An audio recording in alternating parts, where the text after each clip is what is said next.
Tout pareil dans ça. Je vais annuler les CG comme page couverture.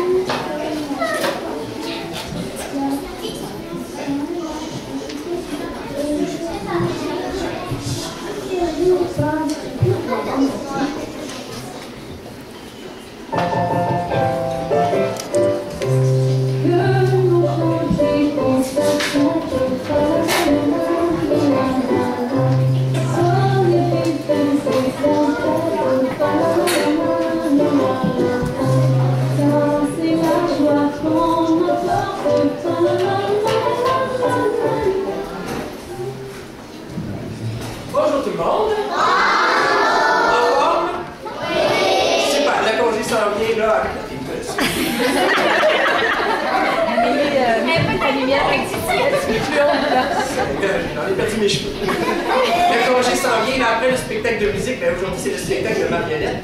Mes élèves ont préparé un petit spectacle, puis là je vais vous avertir, c'est un spectacle qui a pris 2 semaines à préparer. C'est sûr qu'on est allé vite. On est fiers de nous, on a travaillé fort. C'est sûr que si on avait eu 2 mois, je pense qu'on aurait pu encore en faire un plus gros spectacle. Mais on est content. Aujourd'hui, on va vous présenter une histoire de lutin. Vous savez, c'est à la mode des lutins ces temps-ci. C'est une histoire de lutin. Vous devez savoir que les élèves ont parti de la page blanche. Alors, c'est eux qui ont fabriqué les marionnettes, c'est eux aussi qui ont inventé l'histoire. La seule chose qu'ils n'ont pas inventée, c'est le début de l'histoire. M. Jean-Philippe, en classe, il a présenté le début de l'histoire, et à partir de là, chaque équipe devait continuer l'histoire. Tout le monde connaît les jours de la semaine? Oui. Alors, vous allez suivre 2 lutins qui vont faire une semaine complète. Vous allez faire une semaine complète avec eux. Je vous présente Noël et Lumignon. Alors, vous avez Noël et Lumignon qui sont les personnages principaux, ok? Et vous allez voir, dans chaque histoire, ils vont être là. Okay? Alors vous allez voir, ils vont commencer de ce côté-ci, puis la deuxième histoire va être de l'autre côté, puis eux autres, ils vont être encore là. Alors, vous êtes prêts pour le spectacle? Oui! Bon spectacle, laissez-vous.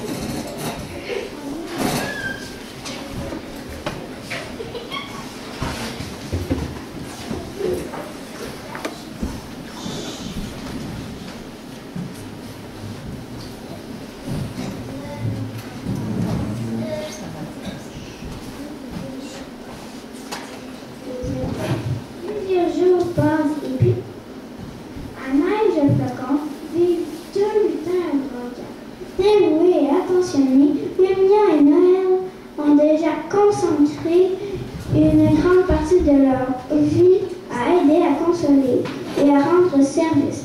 Mais depuis quelques temps, ils souffrent d'une panne d'idées et tout comme la température, leur confiance en eux-mêmes a chuté au-dessous de 0. Plusieurs jours passent et puis un bon matin,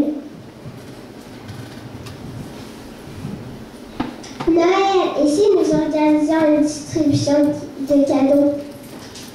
Comment ferons-nous? Interroge Noël. Nous ne sommes pas assez riches. L'argent n'est pas nécessaire, explique Lumignon. Nous recueillerons les vieux jouets et nous les réparerons. C'est simple. Crois-tu que nous serons capables? Tes doigts sont si agiles et moi je suis plutôt ingénieux. D'accord, Lumignon, essayons. Rapidement, l'idée lumineuse de Lumignon fait boule de neige auprès des habitants du pays, qui s'empressent de contribuer au projet. Étonnés, Noël et Lumignon reçoivent beaucoup plus de jouets qu'ils espéraient. Ils sont si occupés à réparer les jouets qu'ils doivent travailler jour et nuit. Leur atelier est rempli de cadeaux. Oui, des cadeaux à perte de vue. Une fois le travail accompli, les lutins complètent avec fierté leur œuvre.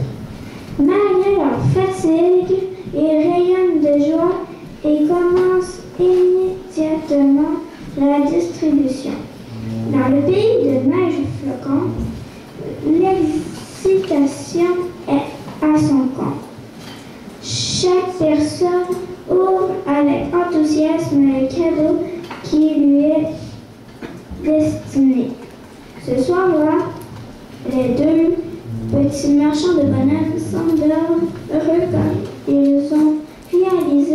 plus grand projet de leur vie.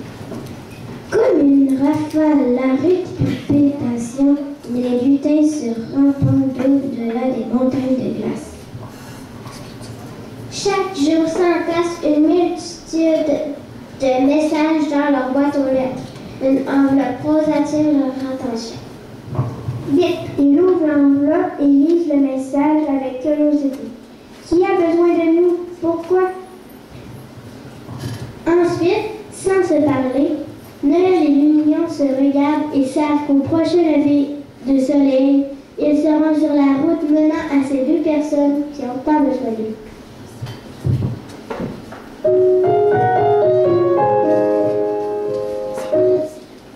Par un beau lundi matin, Lumignon et Noël regardèrent la mystérieuse lettre. Dans l'enveloppe, il est écrit « Au secours, cadeaux et biscottes pour leur ami Lutin. » Vite, allons les secourir! Attends, il faut que j'aille à la toilette!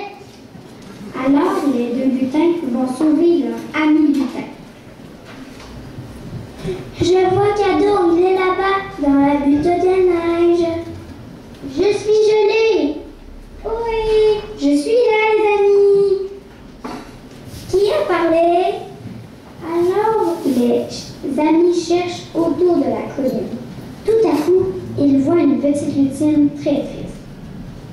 J'ai trouvé Biscotte! J'ai un glaçon sur le pied. Je ne peux plus le bouger. Il est beaucoup trop lourd, ce glaçon. Il faut quelqu'un de plus costaud. Vous savez quoi? On a tombé du traîneau du Père Noël. Biscotte, lance un cadeau. Pourquoi il ne dit pas OK?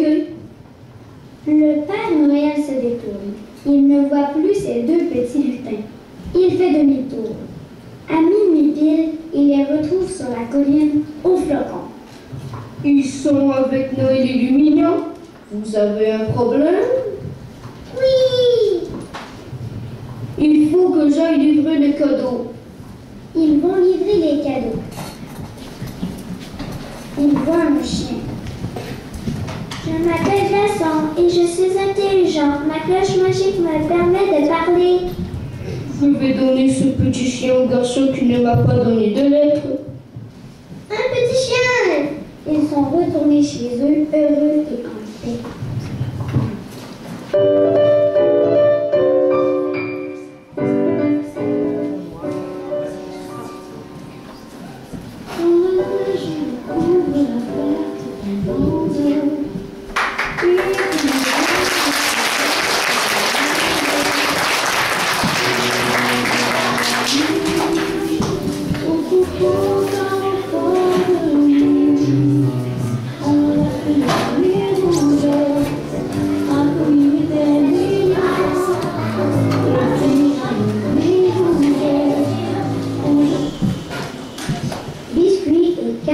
Se promène avec le Père Noël dans son traîneau.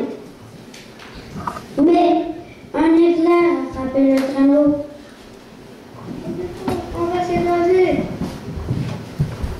Père Noël, qu'est-ce qu'on va faire? Il est à Noël et Lumignon. Calmez-vous. La lettre vole dans tous les sens jusqu'à la boîte aux lettres de Noël et Lumignon. Noël et Lumignon prennent leur motoneige volante.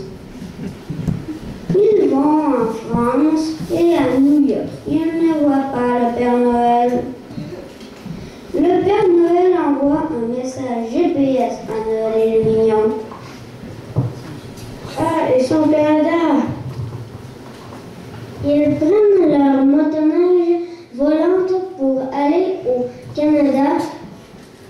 Ils vont à Québec, à Montréal et ils vont à Natashquan. Ils vont dans la forêt. Au secours! Au secours! Père Noël! Père Noël! Lumignon, c'est toi? Oui, c'est moi. Noël et Lumignon part à la recherche de biscuits, Castafias et du Père Noël. Ils parcourt des dizaines de mètres. Finalement, il les trouve. On va partir en traîneau.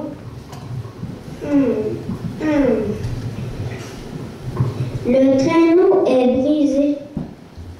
Un éclair a touché le traîneau. Les 4 amis rentrent avec leur motoneige volante et ils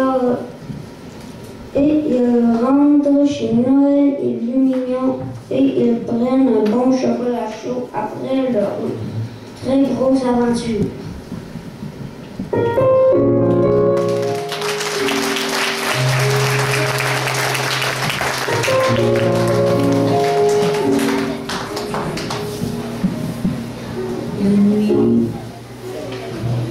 Mercredi, Noël et Lumignon ont trouvé une lettre où il est écrit au secours.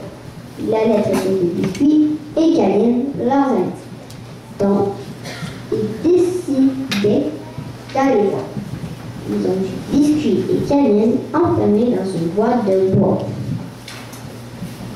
Après, ils virent Grob le méchant avec la poussière magique qu'ils vous avaient offert à biscuits et câline. D'un coup, il vit Ruby, mais il se ressemblait tellement qu'il pensait que c'était Grob.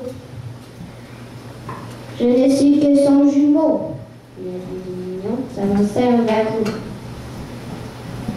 Peux-tu nous aider à sauver nos amis? Grob est trop fort. Je ne suis pas capable de le contrôler. Cette poussière ne dure jusqu'à minuit pour les méchants. Si vous ne trouvez pas une solution pour faire durer la poussière magique, vos amis seront mes fidèles serviteurs. Vous ne les verrez plus. Nous ne voulons pas aller au ciel, serviteur. Au secours. Grob pense aux belles choses que nous avons faites avant cela. Soudain, Grob a un choc et se souvient de son enfant. Oh, pourquoi as-tu changé? Tu ne te rappelles pas de quoi ça avait l'air? On vient de comprendre que tout ce qu'il avait fait ne sert à rien. Après, Grob décide de libérer Biscuit et Câline. Merci. Prenons Prenons la poussière magique et partons d'ici. C'est une bonne idée.